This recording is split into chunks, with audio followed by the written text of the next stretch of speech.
नमस्कार। तो 12वीं के बाद क्या? अरे भाई, ये एक ऐसा सवाल है जो हर स्टूडेंट और उनके परिवार के दिमाग में घूमता रहता है। तो आज हम इसी उलझन को सुलझाने वाले हैं और देखेंगे कि आने वाले भविष्य के लिए कौन-कौन से रास्ते सबसे बेस्ट हो सकते हैं। देखिए, ये जिंदगी का एक ऐसा मोड़ है जहां कंफ्यूज होना बहुत नॉर्मल है। स्टूडेंट्स और उनके पेरेंट्स सब पर एक दबाव सा महसूस होता है। इतने सारे ऑप्शंस जो हैं। तो चलिए, इस कंफ्यूजन को मिलकर दूर करते हैं और सारी संभावनाओं को एक-एक करके समझते हैं।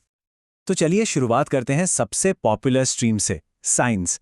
अक्सर कहा जाता है कि साइंस वालों के पास सबसे ज्यादा ऑप्शंस होते हैं, और सच कहूं तो ये बात काफी हद तक सही भी है। ये स्ट्रीम ना सिर्फ कई तरह के करियर के दरवाजे खोलती है, बल्कि यहाँ अच्छी सैलरी की भी काफी अच्छी संभावनाएं होती हैं।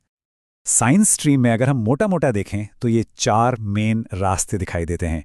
टेक्नोलॉजी और कंस्ट्रक्शन में जाना है तो इंजीनियरिंग है, लोगों की सेवा करनी है तो मेडिकल है, रिसर्च की दुनिया में जाना है तो प्योर साइंस है, और अगर आप क्रिएटिव हैं तो आर्किटेक्चर है।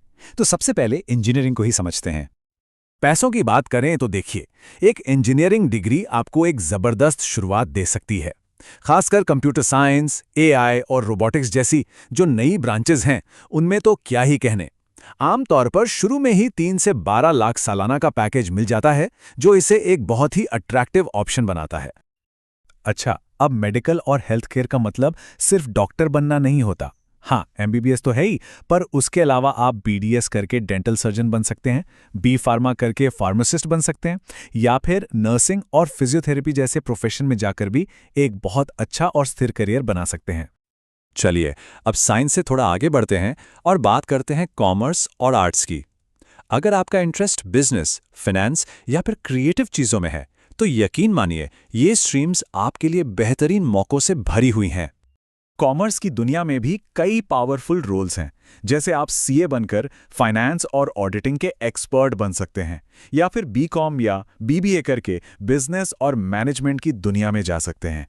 और सबसे दिलचस्प बात, बीसीए करके कॉमर्स के स्टूडेंट्स भी आईटी इंडस्ट्री में एंट्री ले सकते हैं। और हाँ, ये सोचना तो बिल्कुल छोड़ दीजिए कि आर्ट्स में अच्छे ऑप्शन नहीं होते हैं। ये पुरानी बात हो गई।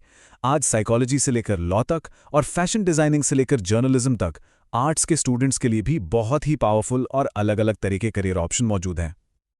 लेकिन रुकिए, कहानी यहीं खत्म नहीं होती। आज के जमाने में करियर का मतलब सिर्फ पारंपरिक डिग्रियां ही नहीं है। दुनिया तेजी से बदल रही है और इसी के साथ नए-नए कोर्स भी आ गए हैं जो कम समय में शानदार मौके दे रहे हैं। जी हां, आजकल मार्केट में ऐसे कई शॉर्ट टर्म या फास्ट ट्रैक सर्टिफिकेट कोर्स आ गए हैं जो सीधे आपको जॉब के लिए जरूरी स्किल्स सिखाते हैं। ये कोर्स कम समय लेते हैं और आपको जल्दी से एक अच्छी कमाई वाले करियर में लॉन्च कर सकते हैं। जरा सोचिए, आप डिजिटल मार्केटिंग के एक्सपर्ट बन सकते हैं, वेबसाइट बना सकते हैं या डेटा साइंस और एआई की दुनिया में कदम रख सकते हैं। इनके अलावा पायलट ट्रेनिंग, टीचिंग के लिए नए इंटीग्रेटेड कोर्स और डिफेंस या रेलवे जैसी सरकारी नौकरियां, ये तो हमेशा से ही बेहतरीन विकल्प रहे हैं। अच्छा, इतने सारे ऑप्शन देखकर कंफ्यूजन बढ़ना तो स्वाभाविक है।